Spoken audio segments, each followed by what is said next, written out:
amis, bienvenue sur Super Keto, bienvenue sur ma chaîne sur le régime cétogène où aujourd'hui on va parler d'adaptation. On va parler de paliers d'adaptation, de bénéfices d'adaptation, de temps d'adaptation aussi. Cette vidéo fait suite à une que j'avais fait sur les bénéfices que l'on a tout de suite quand on commence la diète cétogène. Et si vous n'avez pas vu cette vidéo, vraiment je vous conseille d'aller la voir sans vous commander, parce qu'en fait elle va vous permettre de comprendre celle-ci aujourd'hui. Parce qu'aujourd'hui on parle de l'après, on parle de l'adaptation. Qu'est-ce qui se passe vraiment quand le corps commence à être adapté aux matières grasses, c'est-à-dire qu'est-ce qui se passe quand le corps commence à, par défaut, brûler des matières grasses. Quels sont les bénéfices, combien de temps ça prend, etc. etc. Donc, eh bien, si cette vidéo vous parle, si le sujet vous plaît, n'hésitez pas à la liker pour me le dire. Ça va être un peu long, donc on s'y met tout de suite. Alors, la première question à laquelle je vais répondre, c'est combien de temps ça prend. Il y a beaucoup de gens qui posent cette question, combien de temps ça prend d'être adapté, au bout de combien de temps le corps va se mettre à brûler des matières grasses par défaut. Et à chaque fois je vous fais une réponse que je vous aimais pas, je vous réponds ça dépend. Mais c'est vrai que ça dépend, parce qu'en fait, les facteurs objectifs de temps que ça prend sont modulés par tout un tas de facteurs subjectifs liés à la qualité de la diète, liés au stress, liés au dysfonctionnement métabolique, si vous avez de la thyroïde, si vous en avez pas, etc. etc. Mais ça on en a déjà parlé. Du coup moi aujourd'hui je vais vous parler du temps objectif que ça pourrait prendre s'il n'y a pas de problème. Des techniques pour mesurer le temps que ça prend, on n'en a pas 30 000, on en a quelques-unes qui se recoupent à peu près. Moi, je vais vous parler surtout d'une aujourd'hui que je trouve pertinente parce qu'en plus, elle recoupe les datas que j'ai en coaching. Donc c'est pour ça que j'aime bien finalement cette technique-là. Si les autres vous intéressent, vous pouvez aller voir, j'ai écrit un article là-dessus, je vous le remets en description et n'hésitez pas à aller le voir si vous voulez savoir ce qui se fait à peu près. Donc moi je vais vous parler d'activité mitochondriale. En gros, une mitochondrie, ça ne meurt jamais complètement, ça se recycle. C'est-à-dire que quand il y en a une qui meurt, en fait il y en a une autre qui revit à sa place. Et ce petit cycle, ça s'appelle une half-life et ça dure à peu près 2 semaines. Enfin entre 1 et 2 semaines, mais plutôt 2. Et en fait on estime que pour s'adapter à un nouvel environnement, c'est-à-dire pour que la mitochondrie qui est habituée à faire de l'énergie avec du sucre soit capable de faire de l'énergie à partir de gras, donc de s'adapter complètement à son nouvel environnement, il lui faut un temps de 5 half-life. Ça voudrait dire que pour que vos mitochondries soient capables de faire de l'énergie à partir du gras plutôt qu'à partir du sucre de manière performante, il faudrait attendre 5 half-life, soit quasiment 10 semaines. Et donc, ce temps de 10 semaines serait le temps moyen qu'il faudrait pour s'adapter et pour que le corps soit capable de faire de l'énergie à partir du gras et de faire fonctionner votre métabolisme avec cette énergie venant du gras. Et en fait, moi je trouve ça aussi intéressant parce qu'on entend souvent parler du fait que l'adaptation ça va par palier de 3 mois. Et ces 3 mois, moi, ça me paraissait, je dis mais d'où ça sort cette donnée en fait? C'est quoi? On a fait des trimestres calendaires? Et ben non, en fait, ça vient de là, ça vient du fait que 3 mois c'est à peu près ça, quoi, c'est 12 semaines, donc c'est 10 semaines, en fait, ça recoupe cette espèce d'impression que ça dure 3 mois, et c'est intéressant parce que du coup, si vous tenez votre alimentation cétogène sur le long terme, et ben vous allez ressentir peut-être pas de manière très stricte tous les 3 mois quelque chose de différent, mais en fait votre adaptation va être de plus en plus profonde parce que vos mitochondries seront de plus en plus adaptées à cet environnement de matière grasse et elles vont se recycler dans cet environnement de matière grasse, elles vont devenir de plus en plus performantes et de plus en plus nombreuses et de plus en plus actives, et c'est pour ça que votre adaptation va être de plus en plus profonde avec le temps. Effectivement, derrière, si vous avez des problèmes métaboliques qui bloquent l'adaptation, ça peut prendre un peu plus que 10 semaines, mais c'est difficile de prendre moins que 8-10 semaines parce que même si vous pouvez avoir des premiers signes d'adaptation, pour que les mitochondries soient complètement capables de gérer avec cet environnement, ça prend quand même un peu de temps. Donc, quels sont les bénéfices du coup qui viennent avec cette adaptation? Quels sont les bénéfices qui viennent avec le fait de brûler des graisses plutôt que le fait de brûler du sucre? Alors, la première chose, c'est l'enjeu capital du régime cétogène, c'est l'énergie. Ça a l'air de rien comme ça l'énergie, ça a l'air genre pas aussi impressionnant que les pertes de poids spectaculaires qu'on voit, c'est pas aussi impressionnant que la résolution des maladies, etc. N'empêche que quand on est fatigué dans sa vie de tous les jours, c'est juste l'horreur. Il n'y a rien de pire que d'être fatigué, rien de pire que d'aller au travail quand on est crevé, que de faire ses corvées quand on est crevé. Et quand on est crevé, même les choses qu'on aime bien deviennent chiantes, enfin deviennent difficiles. À l'inverse, avoir de l'énergie, ça rend tout plus facile.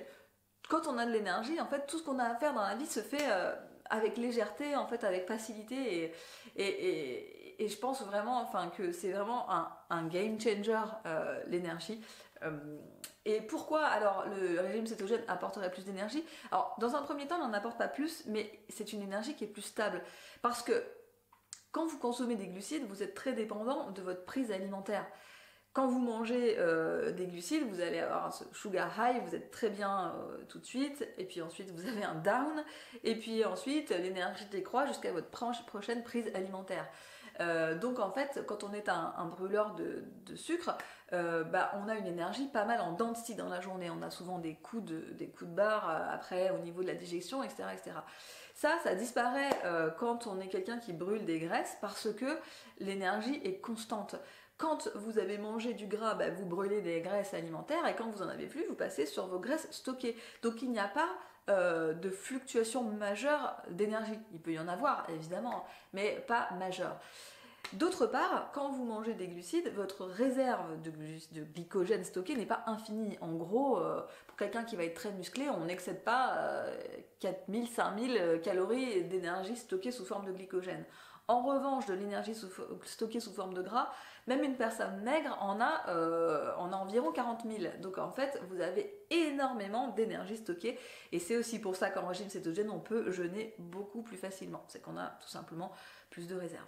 Deuxième chose qui va venir et qui découle de la première, c'est que du coup vous devenez un brûleur de graisse. Et quand on est un brûleur de graisse, eh bien, par définition, c'est plus facile de brûler du gras et de perdre du poids, mais surtout de perdre du gras. Donc c'est vrai que là, je vais aller rapidement parce que ça se sait, on a des résultats assez spectaculaires avec les diètes cétogènes parce que justement, le corps est habitué à brûler des graisses. Donc quand on diminue l'apport alimentaire en matière grasse et qu'on est bien adapté, j'insiste sur le et qu'on est bien adapté, eh bien on arrive facilement à puiser dans son stock de matière grasse stockée et donc on peut avoir des pertes de gras très intéressantes et en plus sur le long terme parce que, je le répète, l'alimentation cétogène, même lorsqu'elle est hypocalorique, ne perturbe pas la gréline et la leptine qui sont les hormones de la faim et donc vous n'avez pas de rebond quand vous arrêtez d'être en hypocalorie. C'est ce qui fait que voilà, on a vraiment des résultats spectaculaires sur le long terme parce que ça ne perturbe pas non plus les hormones. Et troisième chose qui découle aussi de la première, c'est que vous avez une meilleure préservation de votre masse musculaire, tout simplement parce que vous arrêtez d'être catabolique. Être glucogénique, c'est être catabolique, parce que quand on n'a plus de sucre, du coup, on tape rapidement dans les acides aminés que le corps transforme en sucre pour donner du sucre. Donc, quand on est en hypocalorie et qu'en même temps on mange des glucides, eh bien, on est très facilement catabolique. Et donc on a du mal à maintenir une masse maigre, une masse musculaire active. Bien, en régime cétogène, forcément, ça n'arrive plus. Et on préserve beaucoup mieux sa masse musculaire tout en mangeant moins de protéines, ce qui est quand même fabuleux. Encore une fois, ça aussi, c'est un sujet que j'ai beaucoup abordé. Donc je passe rapidement. Alors, autre point intéressant, ça va être l'équilibre hormonal. On a beaucoup parlé dans la première vidéo de l'insuline et ici, je vais vous parler de ce qui vient vraiment avec l'adaptation d'un point de vue hormonal, c'est l'équilibre des hormones sexuelles. Ça, c'est quelque chose qu'on peut très facilement observer chez la femme, tout simplement en observant le cycle. Chez beaucoup de femmes, mais chez pas mal d'hommes aussi, il y a vraiment un problème de dominance d'œstrogènes, c'est-à-dire que les hormones sont déréglées en faveur des oestrogènes qui sont beaucoup trop nombreux. La dominance d'œstrogènes, on peut la détecter chez la femme avec un fort syndrome prémenstruel, beaucoup de gonflements, des douleurs très marquées avant et pendant les règles. On peut la voir aussi à une forme de corps en poire, c'est-à-dire que chez la femme, on va avoir une difficulté à prendre du muscle en haut et plutôt du stockage en bas, ou alors de l'acné plutôt sur la partie basse du visage. Alors je sais que moi j'avais vraiment un très fort syndrome prémenstruel, j'étais vraiment pliée en deux mes premiers jours de règles, avec des gonflements et tout ça, et puis j'avais de la dominance d'œstrogène, enfin on voyait sur ma silhouette, je prenais toujours du 36 en haut, du 38 en bas, et aujourd'hui ça s'est quasiment inversé, c'est-à-dire que je prends souvent du 38 en haut et des 36 en bas en fonction des marques, donc c'est assez amusant. Chez les hommes, ça existe aussi, hein, la dominance d'œstrogène, sauf que c'est un peu l'inverse, c'est que les hommes, ils vont avoir du mal à prendre du muscle en bas, sur les jambes. En revanche, quand il stocke du gras, ça va plutôt être autour des pecs et du ventre. Et évidemment, pour les hommes, une diminution de la testostérone, c'est pas avantageux pour tout un tas de choses. Je ne vous fais pas de dessin.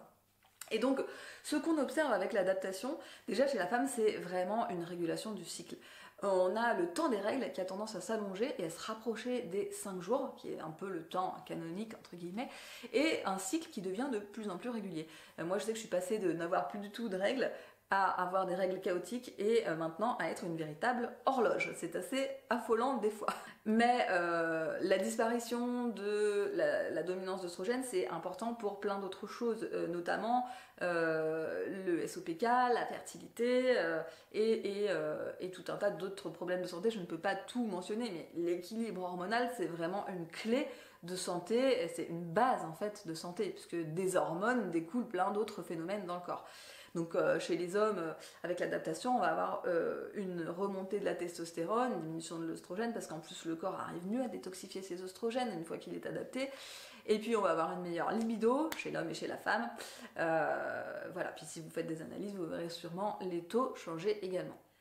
Sur le sujet des hormones, on a aussi la sensibilité à l'insuline qui s'améliore. Alors ça, c'est vraiment quelque chose dont je peux témoigner à la fois personnellement et en coaching.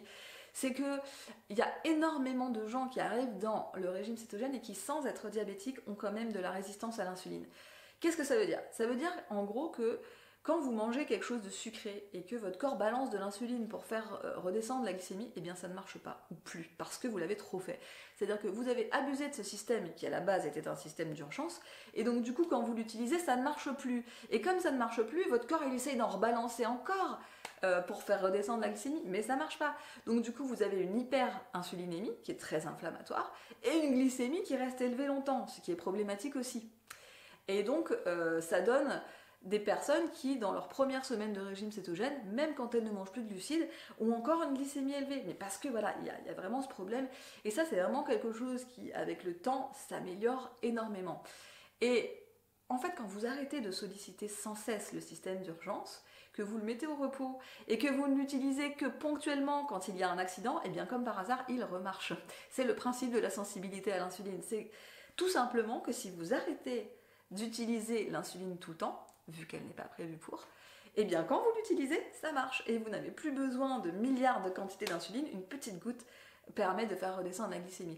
Et qu'est-ce que ça vous donne? Eh bien ça donne à votre corps une meilleure capacité à l'homéostasie, c'est-à-dire que quand il y a un accident, il gère son incident et il retourne à l'équilibre très vite. Et moi c'est vraiment quelque chose dont je fais l'expérience au quotidien, et plus ça va dans le temps, plus je m'aperçois que mon corps est capable de gérer les écarts, tout simplement parce que j'ai arrêté de solliciter mon insuline all day, every day.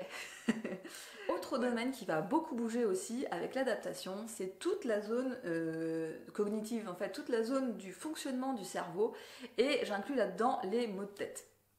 Je pourrais même aller jusqu'aux problèmes d'autisme, etc. Mais bon, c'est difficile de tout aborder dans cette vidéo. On va parler de manière générale du fonctionnement du cerveau.